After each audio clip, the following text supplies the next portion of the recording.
Alexander the Great is remembered as the greatest commander in history. He led a small kingdom from Macedonia and carved out the largest empire the world had ever seen by the age of 30. His armies marched across mountains, deserts, and rivers, covering more distance than anyone ever thought possible. He never turned back, and he never lost. Every engagement, every battle, whether against the Persians, Egyptians, or the mighty armies of India, ended in victory. His men believed he could not be defeated, and in truth, he wasn't. But history has a way of humbling even legends. For all his brilliance, Alexander's empire collapsed almost immediately after his death.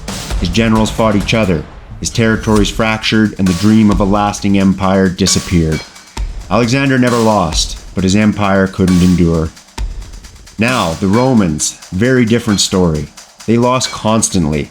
The early Roman Republic was defeated again and again by tribes in Italy, by Carthage, by Gauls. They were ambushed, crushed, and humiliated on the battlefields across Europe. But every time they fell, they adapted. When they lost to Hannibal at Cannae, one of the bloodiest defeats in history, they didn't give up. They rebuilt, they studied, they learned, and slowly, Rome transformed those defeats into strength. That's why Rome endured for centuries, long after Alexander's empire was dust. Because resilience beats perfection. Victory hides our weakness, but defeat forces us to grow.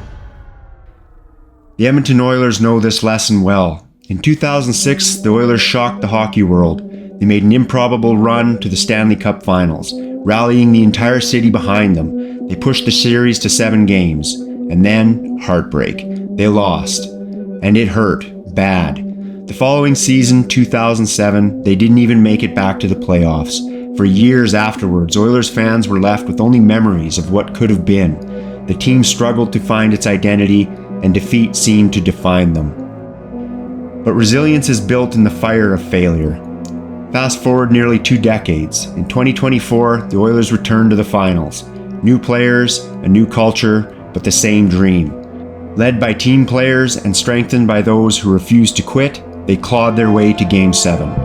The margin between victory and defeat was razor thin. 1 goal. That's all that separated them from lifting the cup. But when the final horn sounded, it wasn't the Oilers celebrating. It was heartbreak. Again. But here's the difference. In 2024, the Oilers didn't collapse like in 2006. They didn't let the weight of failure destroy them. They acknowledged what went wrong, owned it, and chose to fight again. That's resilience. In 2025, they proved it wasn't a fluke. They came back. They fought their way to the finals once again.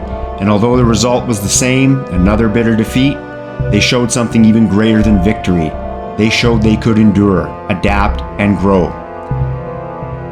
This wasn't a team broken by the past.